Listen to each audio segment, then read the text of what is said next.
Niwapongeze pia shirikisho la mpira wa miguu Tanzania TFF.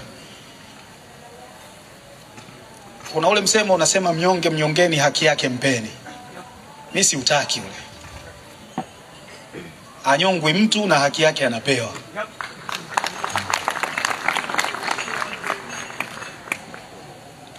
Katika miaka ya karibuni chini ya uongozi wa Rais Wallace Karia tumeshuhudia maendeleo makubwa ya mpira wa miguu Tanzania. Sisi siku za katikati, miezi ya katikati tu hapa, tunatajwa kwamba ni moja ya mataifa matatu barani Afrika ambayo yamequalify kwa mashindano 7 yanayoandaliwa na CAF. Yaani kwenye ligi yetu tuko sisi, wako Senegal na wako Morocco. Sasa unaweza kuona kuna mataifa ambayo sisi tunayafahamu kama giants wa football Afrika hayamo kwenye kundi ambalo sisi tunawekwa. Mara ya kwanza sisi tumequalify kwenda kucheza finali za AFCON ilikuwa mwaka 80.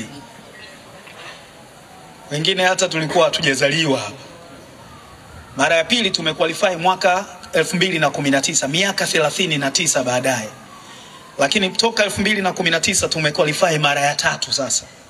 Sasa unaweza kuona miaka 39 tumequalify mara moja nyingine, na miaka mitatu hii, miaka 4 tumequalify mara 3 nyingine. Makofi kwa Wallace Karia. Huyu mnyonge kwanza sio mnyonge na hanyongwi na haki yake anapewa. Haya sio mambo ambayo unayachukulia tu kirahisi. Ni mambo ambayo yanataka mikakati, yanataka kujitoa, yanataka kuufahamu mchezo wenyewe wa soka na kuamua kwa dhati kabisa ya moyo wako kwamba unataka kuyafanya. Najua kina Nyamlani, kina Kidau wanakusaidia, lakini mnachangia mawazo na wote sasa hivi mnawaza namna bora ya kuendeleza mpira wa miguu Tanzania. Mnafanya vizuri sana na tunayaona, hatulichukulii kwa wepesi jambo hili. Hata hili la kutengeneza kinachokwenda kuwa FIFA Talent Academy hapa Tanga, ambapo mnafanya scouting nchi nzima, na sasa hivi mmeniambia kwamba mmeshapita kwenye mikoa 10 na mmepita mpaka Muheza pale. Naamini kuna vijana wa Muheza mtakuwa mmewapata.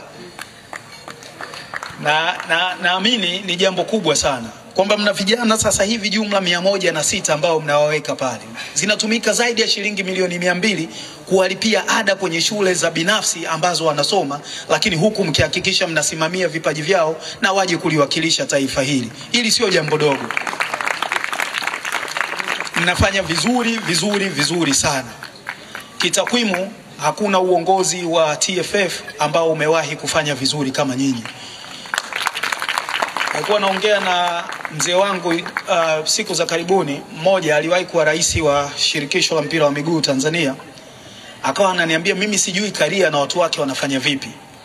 Wanapeleka timu ya under 17, under 15, under 13, timu za wanawake sijui Serengeti, Ngorongoro. Kila timu inaenda kwenye mashindano na inafanya vizuri mpaka tunafikia mahali kwamba tuna qualify kwenye mashindano 7 yanayoandaliwa na CAF. Hili sio jambo dogo kusema kweli.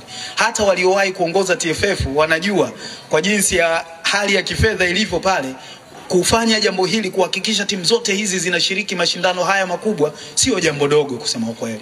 Kwa hiyo hongereni sana, na tunaona na tunawashukuru sana. Sisi watu wa mpira tunawashukuru sana, ukiachia mbali uongozi wa serikali, lakini mnafanya mambo makubwa kwa ajili ya mpira wa miguu wa taifa hili, na asanteni sana.